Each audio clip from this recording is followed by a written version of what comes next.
magkudkud una tag lubi karon guys. Og kini atong lubi nga atong gikudkud karon atong isagol kini. Ihalo na to sa atong feeds nga atong ipakaon na pud usab sa atong mga binuhi nga mga manok nga Rhode Island. O kini siya guys. O mao ning atong gikudkud karon.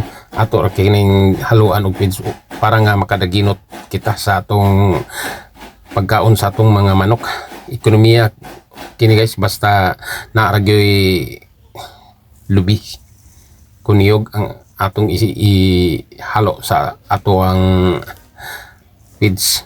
Ito siya guys, ang atong gibuhat karon.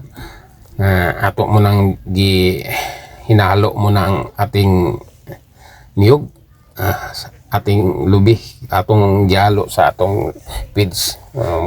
Kini sakto na siya kini guys. Makadaginot yun kita kay makibrahan man ang atong feeds na ating ilagay, ihalo natin, makibrahan siya o nga makatipid yun kita. Manigay siya atong gipanghatag na karon sa atong mga binuhi nga mga manok. Mao buntag ug hapon ang paghatag nato kanila og pagkaon kay ludag ko naman sila, dili na kinanglan nga atagan pa nato sila mamudto.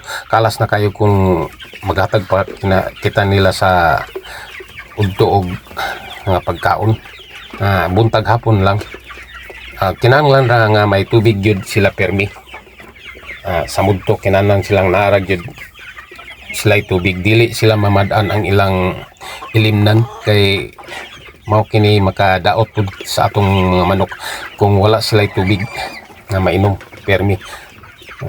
Okay na yun, atong taga nagtagsa-tagsa ang ilang mga palakanan nila guys.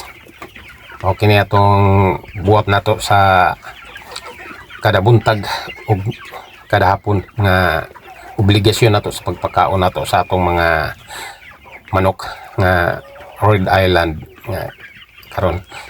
Ini siya guys, medyo bay-bay man sila kini. O napadyo kita ikuluaon guys nga piso. Guro ugma na to kini kuaon to. Kay pamatay lugaron. Atay gipapusa nga mga laing piso nga Rhode Island ato tong kuaon ugma. O na po nay makadugang na po sa ato ang palakanon nga mga manok na to. Pero may pag sila kay gagmay pa, madagko na kalas na sila guys jutay. Mao nga sagulan jud nato kini og lubi kun niyog nga kinudkod. Mao kini guys ang atong mga binuhi nga Rhode Island.